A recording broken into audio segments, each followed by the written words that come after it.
People, welcome back to our YouTube channel and thank you so much for joining the channel today. So guys, if you are new here, please do not forget to click the subscribe button. It's somewhere here.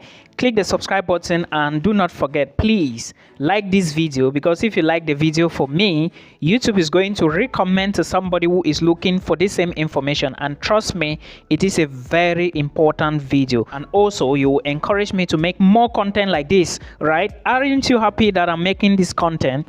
Thank you. So today I want to talk about the updates coming from Canada, and we are going to be moving to the province of Saskatchewan. Well, I call it Saskatchewan, it doesn't matter. The good news here is that Saskatchewan is already sharing provincial attestation letters.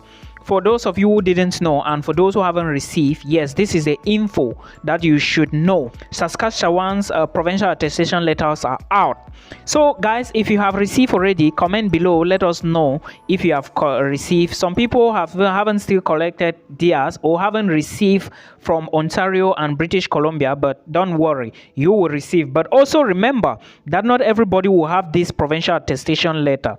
For example, for Saskatchewan now, there are 12,000 that have been allocated to international students. Would everybody who applied for admissions get this provincial attestation letter? No. Those of you who apply to career colleges which do not give PGWP, you are in serious issues, because I do not believe that you might end up getting this provincial attestation letter. So after your school will send your admissions letter to you from Saskatchewan, just expect your provincial attestation letter from the government. And according to the government of Saskatchewan, the letters will be available from the 29th of March, which I think 2 days back. Yes, so expect yours anytime from now, and pray guys, because like I said, not everybody is going to get this document. All right, and without this document you cannot apply for a study visa to Canada. It is what it is. It is getting difficult day in, day out. So please pay attention to all these details. According to the information, it shows that your school is only responsible for your admissions letter, but whatsoever way, just pray that you get it, no matter how it is. In as much as you've gotten an admissions offer letter from your school in Saskatchewan, you are going to get your provincial attestation letter in the name of So guys, this is the update I wanted to give to you. Now let's go to the most important part of this video. I do not know the measures or what it entails for you to get your provincial attestation letter from your university you applied for in Saskatchewan,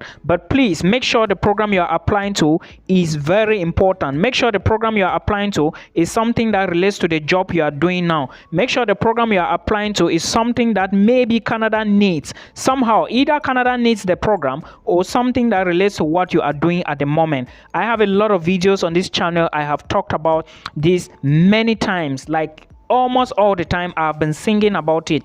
Now when you get this provincial attestation letter, what do you do next? You need to apply for your visa, and I'm going to give you some documents that if you include them in your visa application, and everything being equal, if you do this, everything being equal, trust me, you are moving to Saskatchewan come September 2024 or maybe October. Now if you get the admissions letter, you get your attestation letter.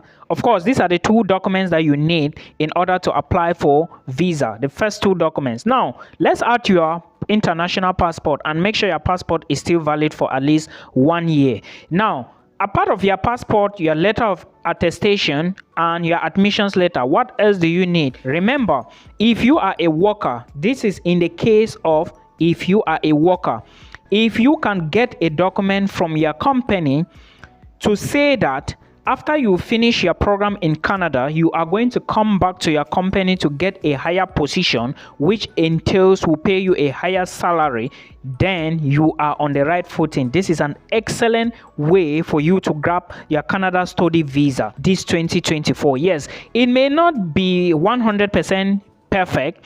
This might not be true in all cases, but if you do this and do the other things good enough, then you are going to get your visa approved. This is no joke, guys. I'm just telling you, get a document from your company to prove that when you come back, you are going, for example, if you are an accountant, right, and you didn't do accounting in school, now you've decided to go and study accountancy. Now, get a document to prove that you're an accountant and you actually applied for accounting, then that document should show that when you come back, you are going to get a higher position, maybe from a junior accountant or maybe to a general something, I do not know. Then you will get an increase as well in salary. Then you are good to go, and also get a leave letter. But somehow a leave letter doesn't really play a great role here, but it also very good. It also shows that the company is aware that you are leaving them, not that you are quitting your job. I hope you understand. That's document number 3. Then again, your financial document. Remember the people who can sponsor you: yourself, your father, your mother, your brother, your sister, to an extent your uncle or auntie. When it comes to companies, I do not say companies can sponsor you. I have never been in support of companies sponsoring you, because there is a lot of lapses, a lot of loopholes when it comes to this. Now remember, for financial documents, your state of finance, your money, the money you are telling the Canadian officials that your sponsor have or you have it in your account, must be, put this into consideration, must be readily available and accessible to you at all points in time, or at any point in time.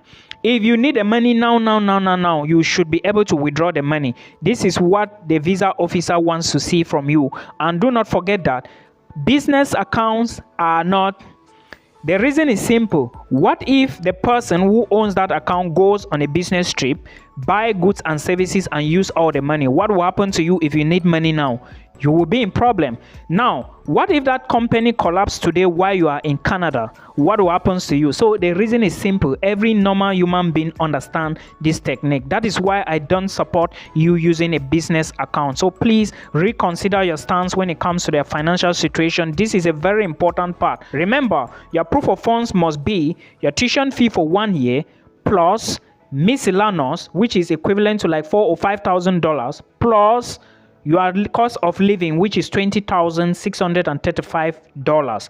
Put this into consideration. That is the money that should be in your bank account. And remember, it is not just about money being in your bank account. It is about how is the history of the money? Where was it coming from? How was the money coming in? Don't say you were putting 200K, like 200K today, maybe after 5 days 200K, 300, 200, 150. Out of a sudden your account is showing 10 million, 4 million, 5 million, 1 million, 1.5. It doesn't make sense. Even if it makes sense enough, explain how you got that money. It is very important. So we have trashed the issue of the finance, and now let's go to the home ties. Now, when it comes to home ties are things that will bring you back to your home country. Remember, when you are moving to a new country to study, you are also moving, and you have to tell the visa officer that when you finish your program, you need to return back home.